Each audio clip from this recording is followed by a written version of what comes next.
and that's, I'm glad you said that right there, because I get so tired of people talking about, man, it ain't no money in trucking. Well, why you still here?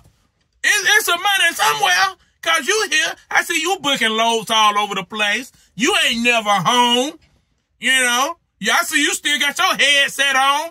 So what you talking about? It ain't no money out here. I hear you talking loud in Walmart. I hear you talking loud in Walmart. You know, I hear you talking loud at the truck stop. So you still here and you said it ain't no money? Go somewhere else.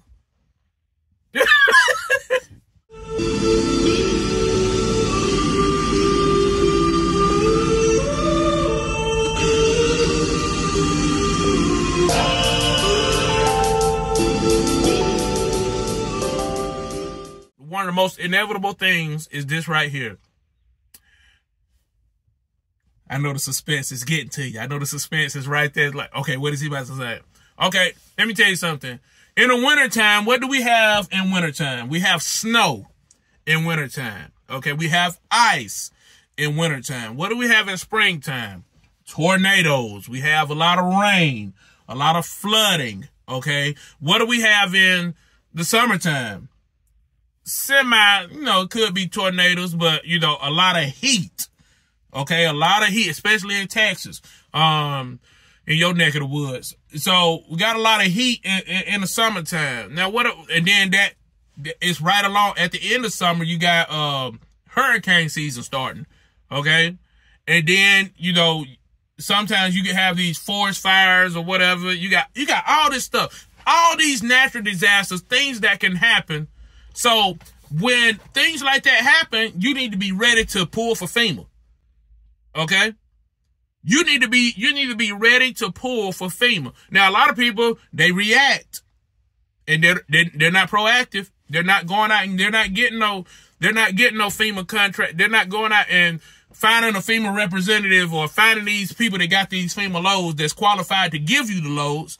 I remember I took a FEMA load one time, man. That joker was so gravy, man. Good googling move, you know. And the thing about them FEMA loads, man, you could drive them FEMA loads, and your clock is just obsolete, and you can just drive till you get there. And it's like, man, this is crazy right here. It felt like I was an outlaw. And so that's one of the things right there. It's not if this stuff happened, it's when it's happened. Like, we don't wish tornadoes on anybody. We don't wish flash floods or anything, or hurricanes, or, you know, we don't wish none of this stuff on nobody, but it's gonna happen. Okay? It's gonna happen. Things are gonna get there're gonna be tornadoes. There're gonna be hurricanes. There's gonna be storms. There're gonna be straight line winds. There's gonna be flooding. And these people are gonna need help. And what are the key essential things that they're gonna need? Number one, water. Okay? Now, right now, water is, you know, usually people take the water load, they are heavy loads, and they really don't pay too great. Okay? They're bare minimum type of thing, but they'll keep you moving. You usually use a water load to get you from one place to another place, or to get you home, or to, you know, it just depends on what you're doing. So a water load is just like one of them things that, you know, I'm just not going to be taking water for forever. You know what I'm saying? But when hurricane season, when there's a tornado, when there's floods going on, when there's natural disasters going on, the price goes up on that water. Okay? So that's one thing right there. Now, what's the other thing that people usually need? This right here is for the flatbedders, and it's usually going to be generators.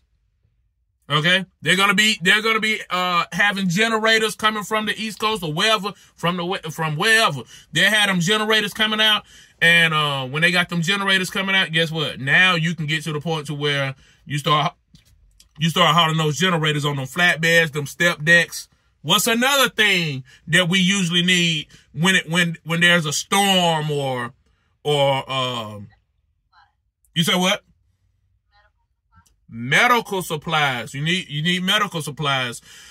Anything, like even the lumber and stuff like that, to be able to rebuild, you know, or to be able to, you know, not rebuild, but just board up some stuff until later on, till they can come back and fix it. These are things right here that's essential when storms happen. Now, how often does a storm happen? How often does FEMA need your help?